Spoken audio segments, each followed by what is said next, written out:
Welcome to Coming from Left Field, where we have conversations about politics, books, and current events with your host, Greg Godels and Pat Cummings.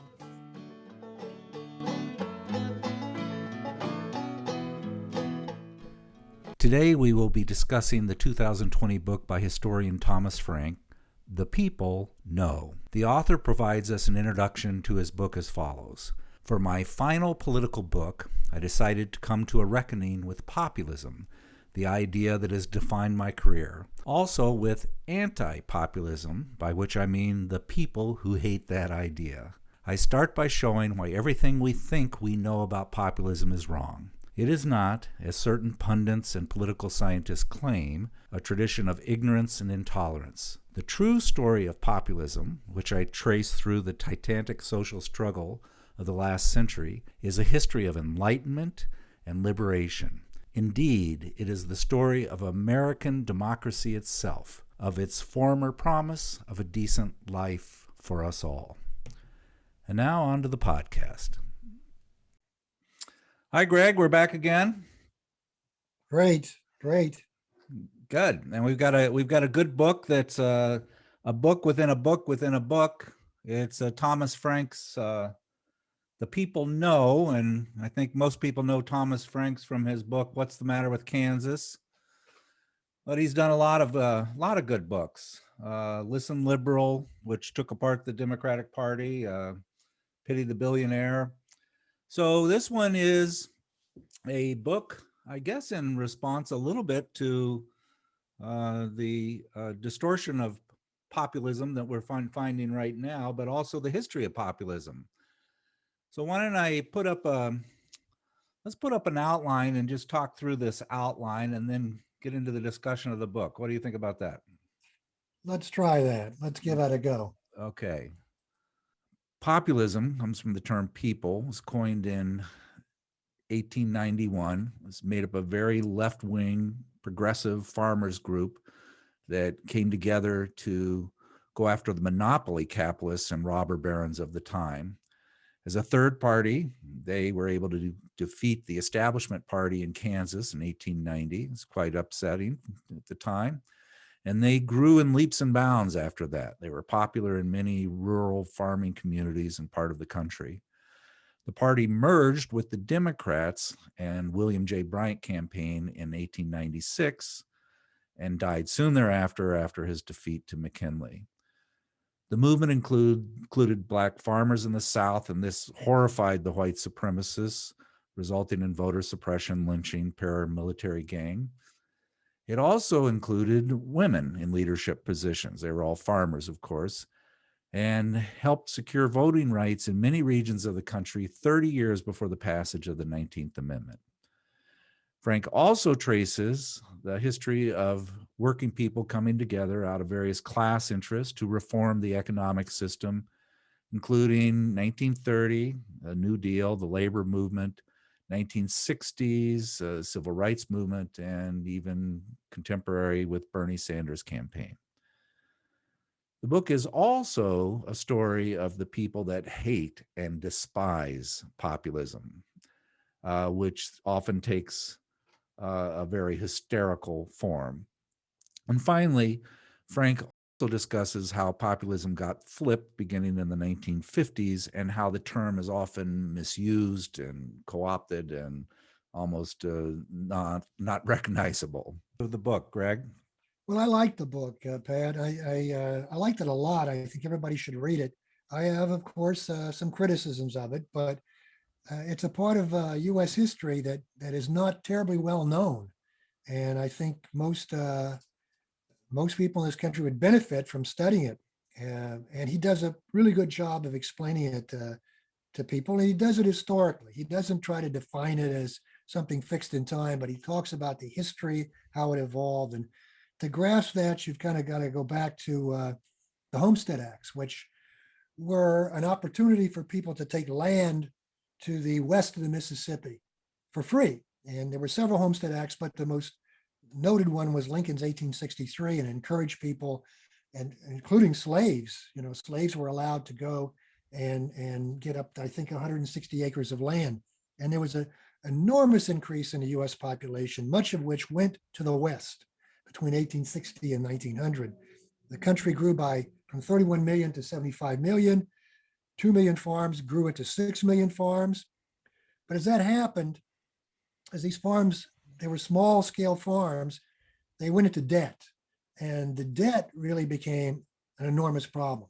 Rapacious bankers loan them the money, but the product that they were producing, the corn, the wheat, and so on, was diminishing in dollar value. So they were able to repay less and less and less of their initial debt. So the late 1800s, 1880, 1890, was a time of severity in this country, particularly in the Midwest. And that's essentially when populism. Farmers being squeezed. And yes, squeezed enormously in the South and the Midwest. Different reasons, perhaps, different political economies, but similar, both agricultural, and both leading to the same problem with debt. And so there was a reaction. There was a bubbling up of a fierce fight back by the people. And it took shape in terms of this People's Party, or this populist party that grew up and that really started in 1892. Its enemy, it located the enemy as monopoly, and in our terms, monopoly capitalism. And essentially, because they were agrarian, it was the railroads. In the land the railroads snatched, and the ability of the railroads as a monopoly to control the shipping costs for agriculture.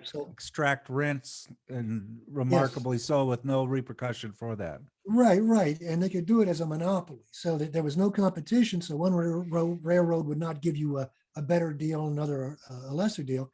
They agreed, they monopolized that. So they were squeezed by the drop in the price of their product. They were squeezed by the transportation cost, and they rebelled. And that's really the political economy of the populist movement. That sprung from that.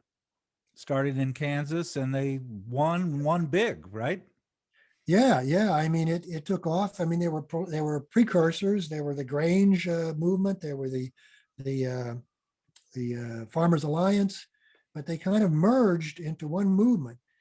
And there were two aspects to it. One was this kind of mythical view. It really wasn't based really in a deep understanding of political economy, that if there were more currency, if there were more fiat currency, or silver in this case, and a lot of this was fueled by the silver monopolies, but that they would there'd be more money in circulation, and everything would get better. Well, that was kind of a false hope.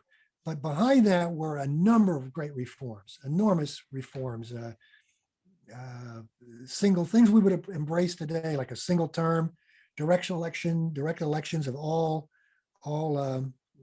politicians, direct democracy, government ownership, on and on and on. I mean, just a host of really great reforms. Shorter work week. Of course, they were for abolishing unrestricted immigration, which a lot of people recoil and say, whoa, but in fact, there's an element of seriousness about that, because the immigrants were a source of low cost labor. Labor was a commodity, is a commodity. And the less people are willing to work, and the more people there are that are willing to work for less money, the more pressure it puts on everybody's income. And they recognize that. But for the most part, this was a real progressive agenda that, and of course, Frank outlines it very, very well. Yeah. So this bubbles up, and this coalesces as a political party, number one, a party that ran in 1892 and gathered 8.5% of the vote. And with the Prohibition Party that had a similar agenda, it's 11% of the vote in 1892. And I think in 1894, a non-presidential year, they garnered even more votes. They garnered 1.5 million votes.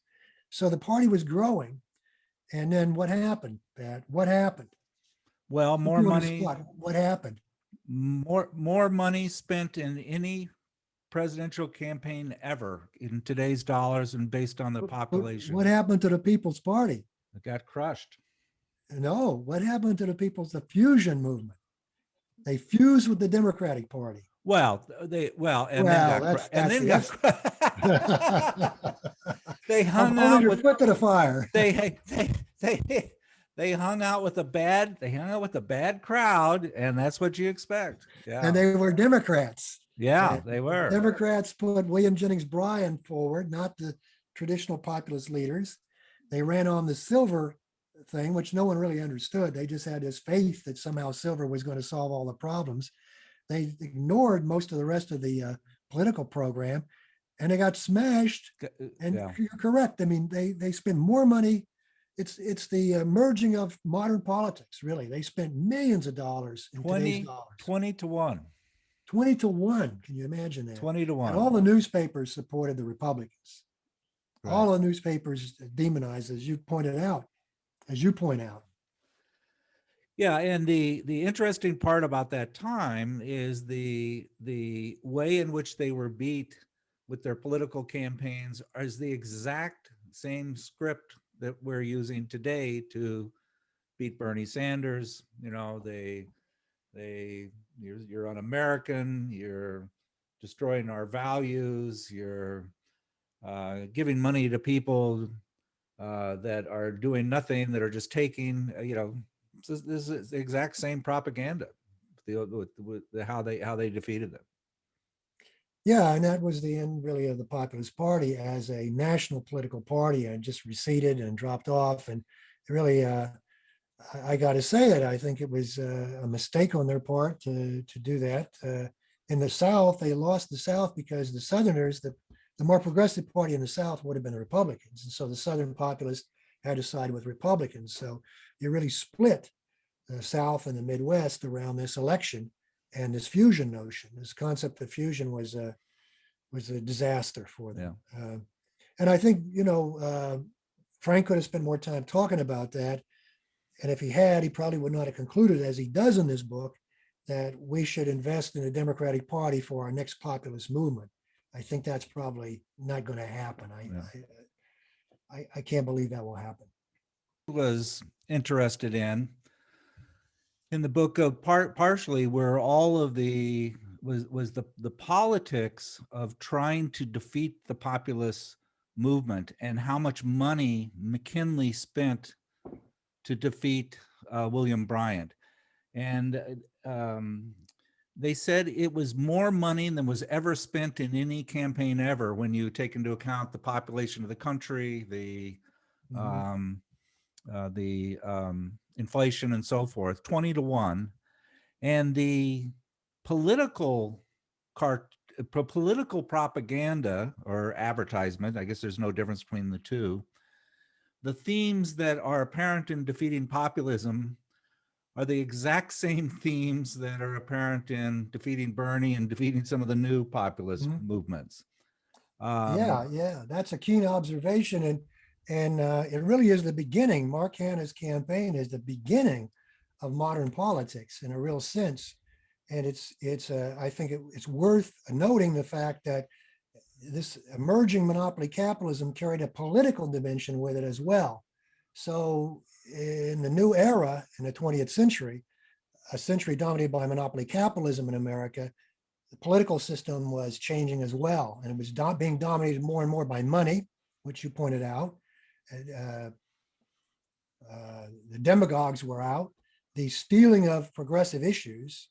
This was really the first time that a political party, the Democratic Party, said, well, we can come up with some weak tea reformism, and we'll appease that sector of the population, which will then become our constituency, which, of course, as you just pointed out, is essentially what's going on today.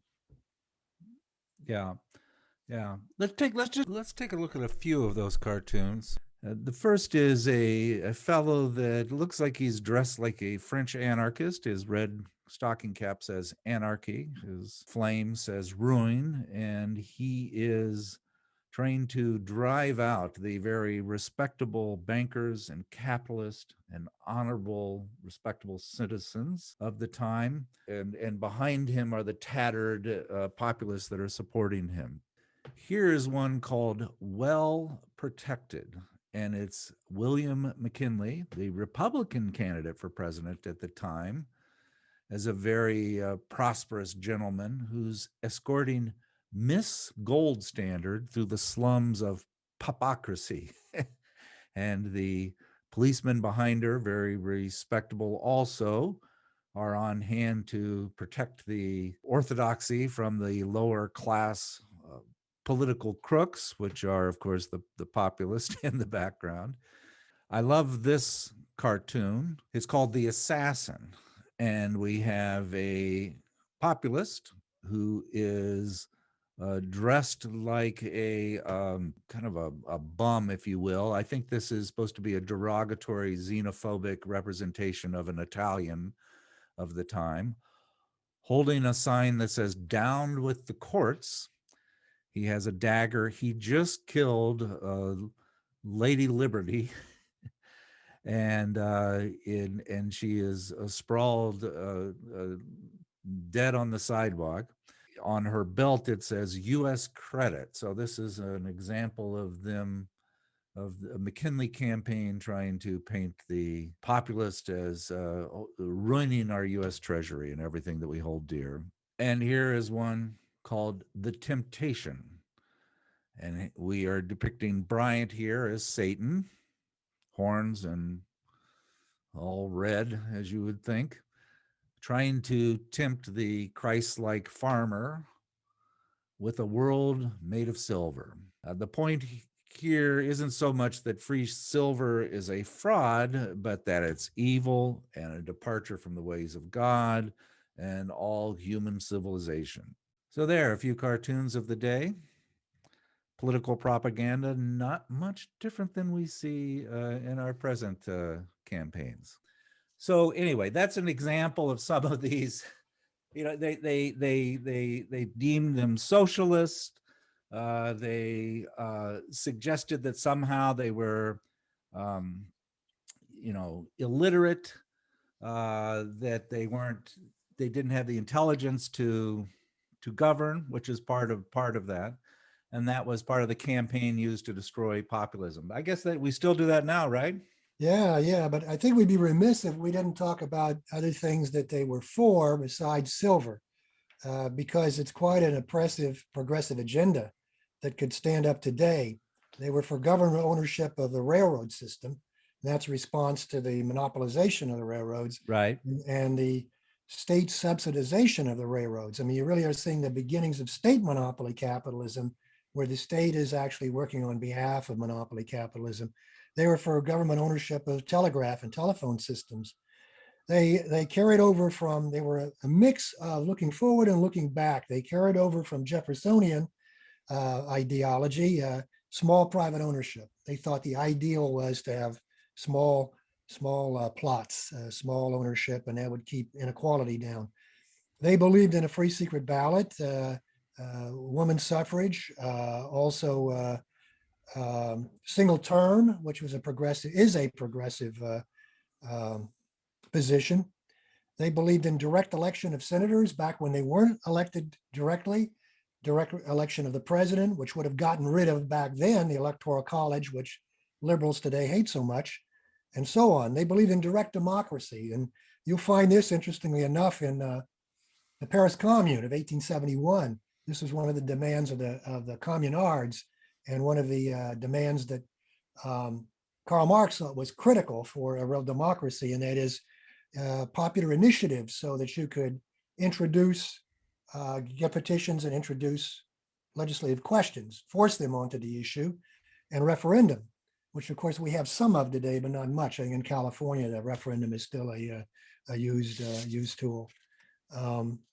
No subsidies for private corporations, a shorter work week, and homage to the workers that were connected with the People's Party. No intervention in labor matters. The Pinkertons were not going to be allowed to do what the Pinkertons did. They were anti-corruption. They were for progressive income tax, and they were against land monopoly. If a corporation had land, it had to put it to good use. If it had excessive land, it had to be nationalized, and that's the way. So it's quite a progressive program.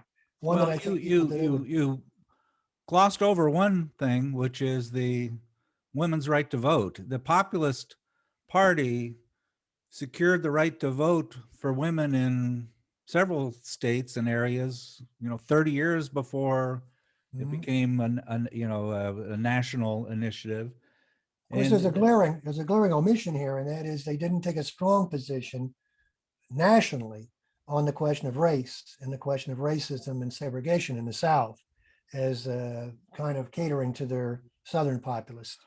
well, um, they did support in the South. They did support the black farmers, and that created the backlash, didn't it? When they went down to the South, up until Big Jim Fulton, the governor in the 50s, the populist movement was prominent during the early parts of Reconstruction, and then after they, um, I guess, they were able to bring together the black and the white farmers, both of them very, very poor, and that threatened the power structure, which then brought in the poll tax and KKK and lynching and slavery by another name, Blackman's book.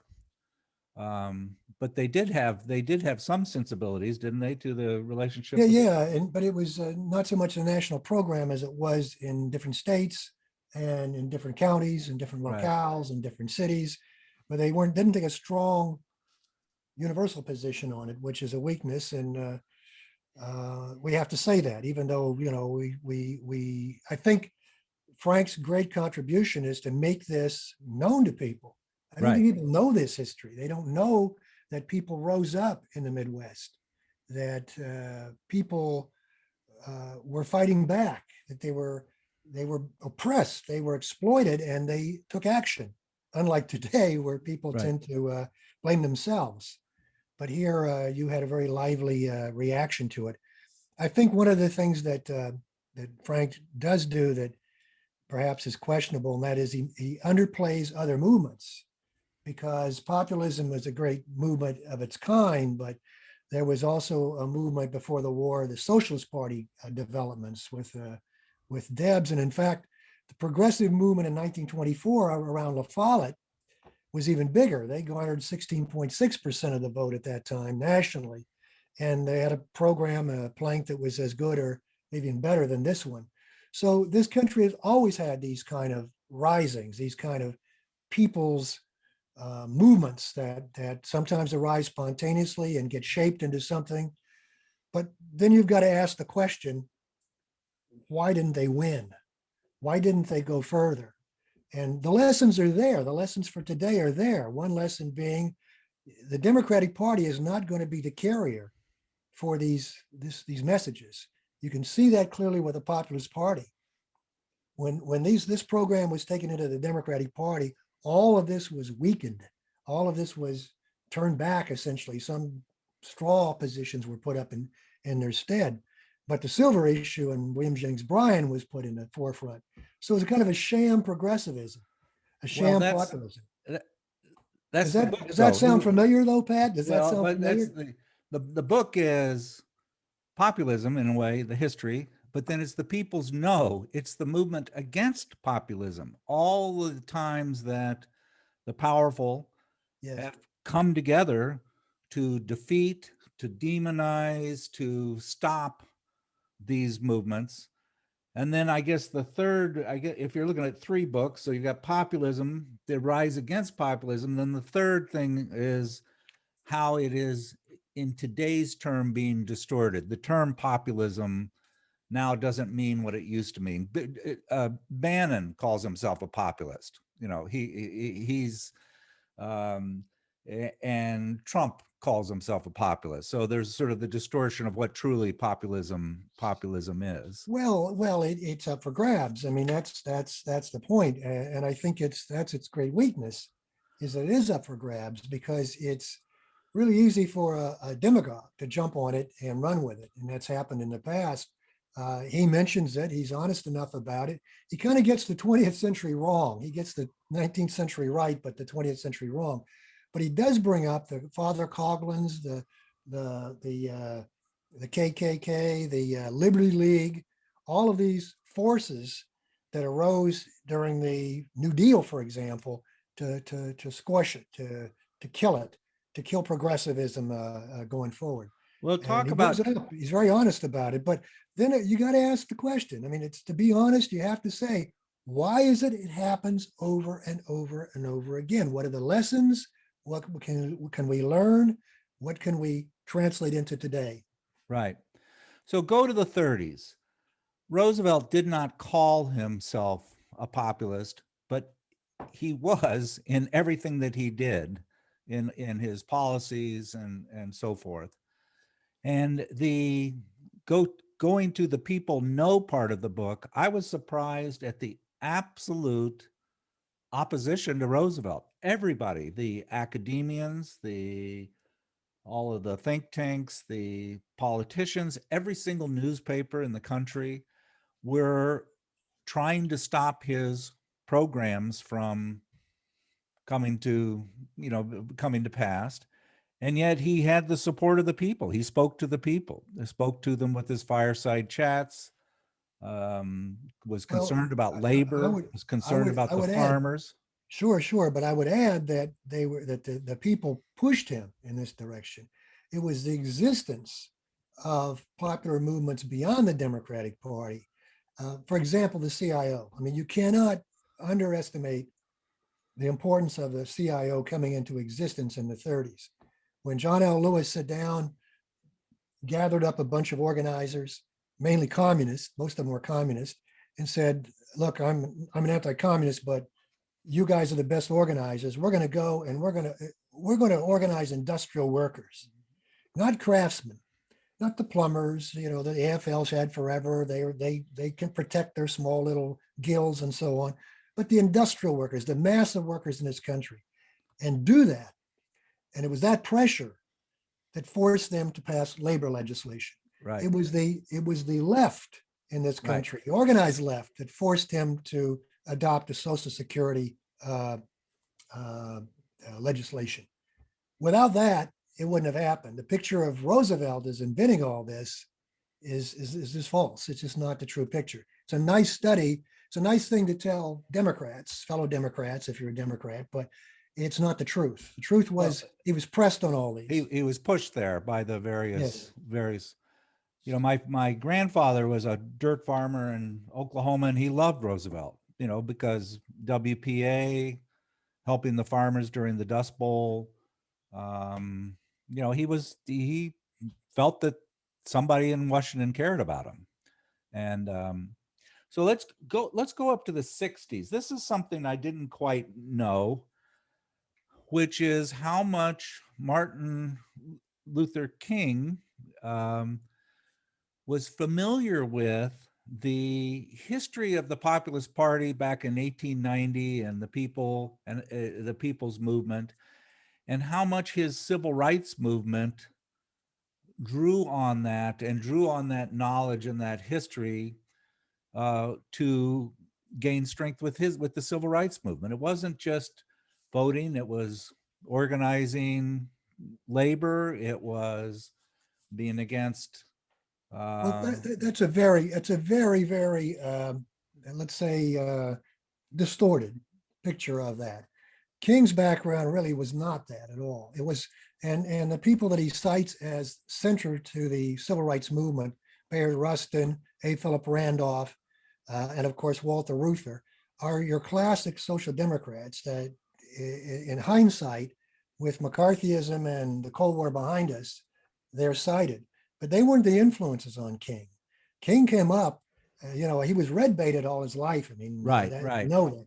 He came up under the influence of people far to the left of that. They were the people that were leading civil rights activities up to that time. Right. And he drew on them. And as he evolved, he actually drew closer to them, closer and closer to the socialist left, the anti-war left in the beginning. That famous speech, Riverside Church speech, that everybody quotes. But then he did a Freedom Way speech months before he died, in which he talked about W.E. Du Bois. He said, he's a communist. We've got to get over our anti-communism. He talked about Pablo Neruda. He's a communist. We got to get over our anti-communism. And it went on in this way at that Freedom Way speech, never quoted. You dig hard on the internet to find it, but it's a very, very moving speech. So he continued to move leftward all through his career. Populism didn't play that big of a role in his story. Again, the 20th century and through the eyes of Thomas Frank is really kind of through the lens of populism, but not really very accurate, not really a very accurate picture. You know, you had a progressive he party. romanticizes it, doesn't he?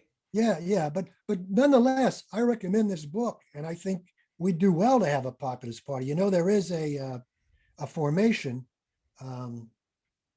It's called the wait a minute here. Oh boy, it's called the Movement for a People's Party, and it's just it comes out of a guy named Nick Brana, who was a top aide to Bernie Sanders, and it's drawn people like Cornel West and a number of other left celebrity types to it. And they held a preliminary convention on the internet, a Zoom convention, if you will, that drew around 400,000 people. So I welcome this. I mean, we need a third party. We need a militant, tough third party. My greatest criticism of Thomas Frank is, in the end, he reverts back to the Democratic Party. How could you study that history, know it so well, and present it as well as he did? Present that moment when the Democrats co-opted it, stole it, and smashed it, and still say in 2020, 2021, well, we've got to convert the Democratic Party into a populist. I don't know It if I is agree not with going that. to happen. I think I disagree with that. His book, Listen Liberal, was basically an absolute condemnation of the Democratic Party. And he is brutal with Bill Clinton, with the policies of, you know, the FCC and the deregulation of the media, the crime bill, NAFTA, selling out the, in fact, if he believes that it was Clinton that essentially paved the road for Trump. And that brings us to our contemporary populists, maybe with Bernie Sanders. But before we get to Bernie Sanders, if you look at Trump and you look at his speeches and you hear Steve Bannon talk about Trump, they paint him as this populist. They say this all started with the banks, and these were the elites, and the elites got away with this, and they're going to rob you. And then, of course, he has this nationalist xenophobia that kind of is the glue that bushes them together. But he thinks that Trump is this great populist. Well, he spoke populist on the campaign trail. He talked about jobs leaving. He talked about manufacturing. He talked about, you know, protecting the working person. You know, he systematically didn't do anything about that. In fact, the tax cut is probably the single biggest transfer of wealth and destroying the middle class that I think we've ever had in this country. But you have let's get back to populists and Bernie Sanders. Bernie Sanders voters were also Trump voters. Yeah. You know, they're the same disenfranchised. This is the real challenge. I mean, if you know, a good reason to do a podcast is to try to drum into people this analysis of the Democratic Party. It's brilliant. It really is. I mean, he criticizes the DLC. He locates it in time, the turn of the Democratic Party away from New Dealism. He talks about the arrogance of the elites, the shift in the demographics of the Democratic Party, the smugness of Cold War liberals. Is one section there, he talks about the term authoritarianism, which liberals love to banty about. And he says, yeah, so they advocate giving the authority to the elites, but you don't want authoritarianism to win out. In other words, the antidote to authoritarianism is give the authority to the elites. Right. Well, that's authoritarianism. That's what you're doing, in effect. So, I mean, it's a brilliant, brilliant section. But then it's still the Democratic Party. It's like, okay, all that said, where else can we do this but in the Democratic Party? And I think that's a mistake. I think that's just, that can't happen. The Democratic Party, when it's ever had its moments that you could praise them, praise the party as such, Social Security, for example, or the Johnson's reforms, some of the anti-racist stuff. It's only when there's a powerful movement, a powerful political party, a third political party that's pushing them, and then they go back to sleep. And so I think we need a third party. I mean, we need a third party that says to Democrats, we have a home over here.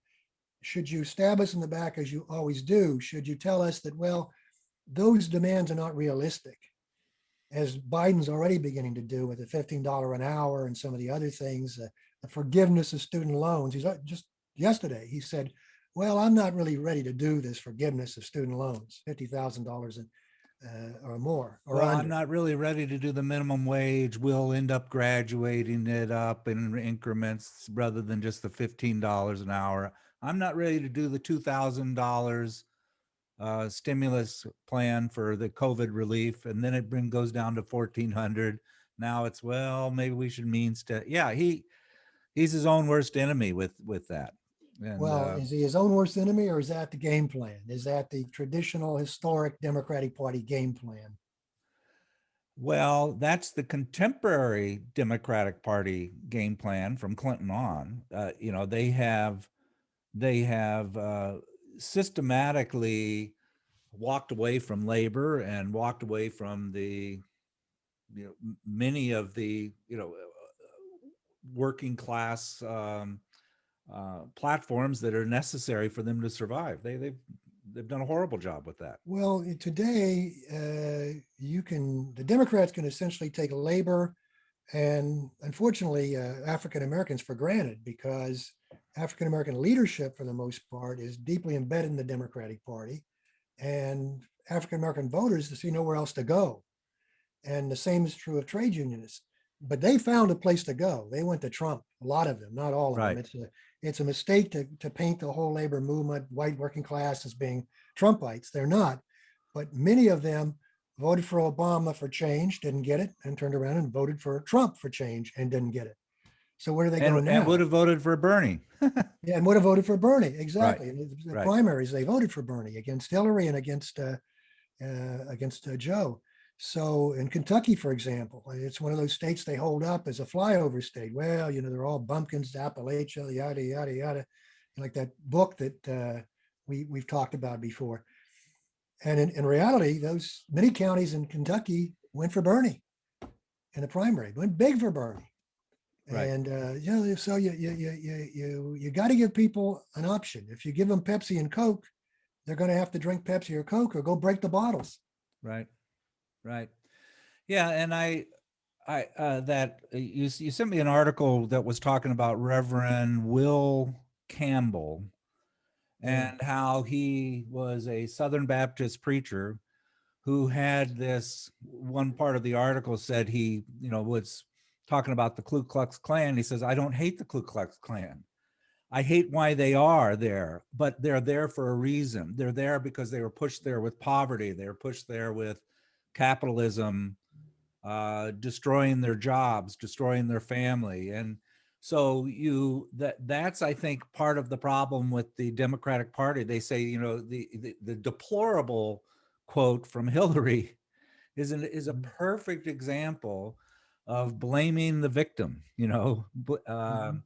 It's if you would just get rid of your guns and your Bibles, we would all be fine. Well, why do they find necessity for that? They do because the society around them has so problematically deteriorated. They're trying to hang on to something. Yeah. And I think it's misplaced. Sociologists call it a fundamental attribution error of blaming the victim as opposed to blaming the circumstances that created the victim.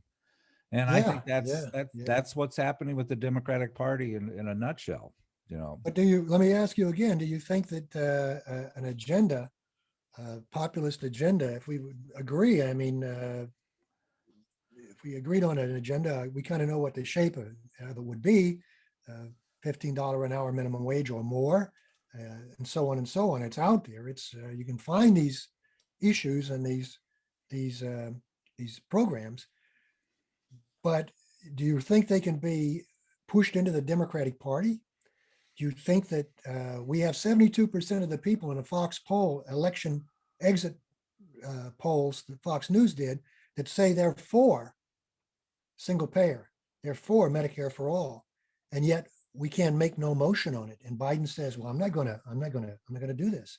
You think that party can accept those reforms? Well, they almost did. They almost elected Bernie.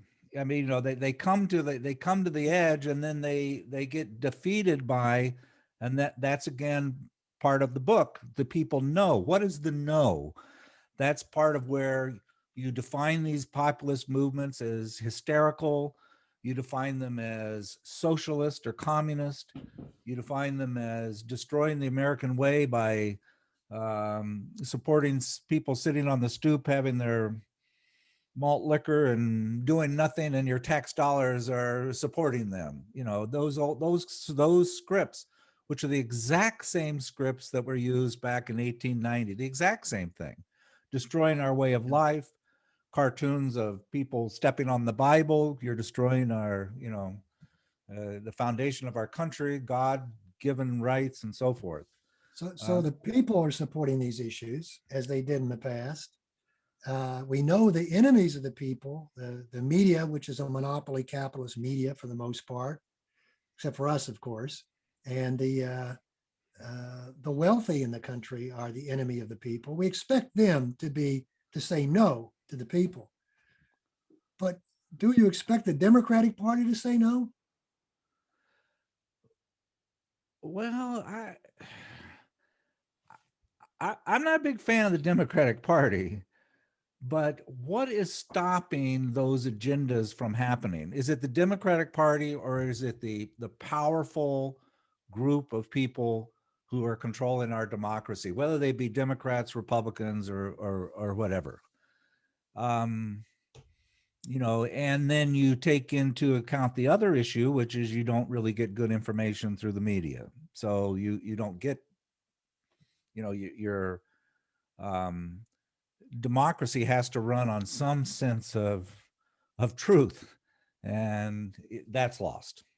Yeah. When 3/4 of the people in this country are for Medicare for all, are for a system, and especially during a time of a pandemic like this, where our healthcare system has completely failed us, shouldn't people in politics hear that and do something? Well, And if they're not, why are they not? That's a perfect example. The populist movement actually continued in parts of the world, and it continued in the 1930s and 40s. It was really big in Canada, in the provinces in Canada, the farming communities, Saskatchewan, so forth. And that political movement gained power and were responsible for the Canadian healthcare system eventually becoming a national Medicare for all. And who opposed them? The doctors, all the powerful moneyed interest opposed them, but they were able to break through there. I mean, But that wasn't the populist movement, Pat. That was the Social Democratic. That was the New Democratic Party, and that was a third party in Canada. Well, that was it. It was it sprung from the populists. Well, there were always the populist sentiment, yeah, as a Right. sentiment, but it was organized around a political party, and it was a third political party. It was outside of the two principal, Right. conservative and the liberal party. Right. So that would suggest that we need a third party, would it not? I mean, they got something a long time ago that we still can't get. I don't know. Well, I guess I can hold my breath and get pretty blue waiting for the Democrats to, effectively take these principles and integrate them into their party, as long as money is so strongly influence our democratic process. I don't know. Well, what's frightening is that Trumpism will return around the corner. I mean, it's just lurking around the corner if the Democrats do not take on something that will satisfy people. Right. People aren't going to stick with the Democrats if there's nothing to make them stick. I mean, nothing new, nothing to get around the enormous problems we're facing right now. And I think the fixation with Trump for the last 4 years has created a kind of smokescreen that hides the problems. Everybody can rally, the liberals can rally around, get rid of Trump, get rid of Trump, get rid of Trump. But then once that smoke is gone, this country's in deep, deep doo-doo. And I don't know how the Democrats are going to manage that. And if they don't manage it, what do you think voters are going to do? They're going to turn to the only option they see, which is the Republican Party. Legitimate And option. and McConnell's already trying to reshape it and refashion it. He wants it to be a more proper party without the vulgarity of a Trump, without the history of abusing women and all the ugliness that Trump brought, the racism that Trump brought. But they want the same agenda. Right. They just want it. They want a populist agenda that they shape without Trump. And it's there. And the Democrats want, and this is what Thomas Frank is saying. He says the Democrats rejected populism. The Republicans, as you pointed out, they have taken it on. Well before Bannon, well before Bannon. You can view Nixon as a populist. You can view Reaganism. Reagan always talked about the elites in Washington, and they are elites, and they don't care. Pat Buchanan, considered himself a populist, right? I mean, how would you argue with someone who voted for Trump that said, those aren't my people in DC? They're not my people. They don't look like my friends or me. They don't act like my friends or me. Their concerns are different than mine. They have nothing in common with me. What do you say to that? I mean, they're looking for someone different. And they found him in Trump, but he's, obviously he's a wacko and he's not going to answer any questions. But we've got to break out of this. I mean, there's too much at stake. There are children's lives, wars, just way too much at stake to let this persist. Well, working people came together and pressured Roosevelt in the 30s. They were organized, Pat. They were organized. Working people came together in the civil rights movement.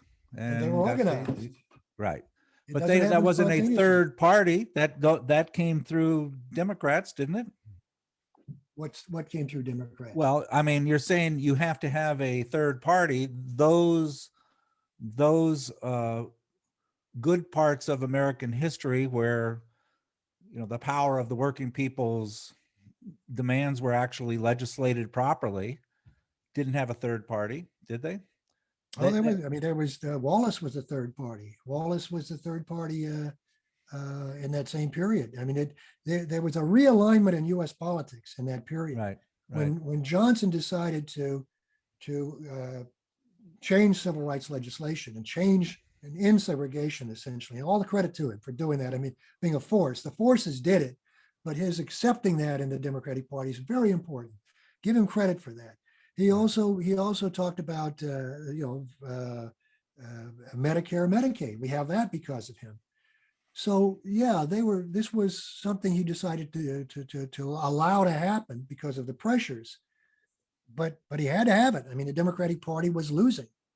And the cost was a realignment in the South. So he lost the South because of that and had to make a different kind of realignment. Right. But no, I mean, there have been third party movements all along. The Progressive Party in 48, and there was also the Arch Segregationist Party in 48, Strom Thurmond's party, and so on and so forth. But I mean, what's been accomplished? The Civil War was a great accomplishment. That was a revolution. The Civil Rights Movement was a revolution. How much time passed between one and to the other? And who was administering this country in that period? Two parties, Democrats and Republicans. So good. Yeah, well, listen, I think I got a lot out of this book. It did too. It sparked my interest in a lot of other areas. I read a lot about the populist movement. I read a lot about Alabama and the farmers and the populist movements that sprung out of that, or Mississippi. I And mean, Tillman, Watson, all those Southern. fascinating, and I knew nothing. I knew nothing of this prior to the book, so it was time well spent. I highly recommend it, and I think I you'd be there agree. I too. concur. Good. I tend to be the naysayer, but I got to say, I think everybody should read this book, and it's an important part of our history, and it has many, many lessons, and Good. he gets a lot of it right. Good. Good. All right. Well, Greg, we'll chat with you again soon, hopefully. Good. Let's do it again. All right. Bye now. Bye-bye.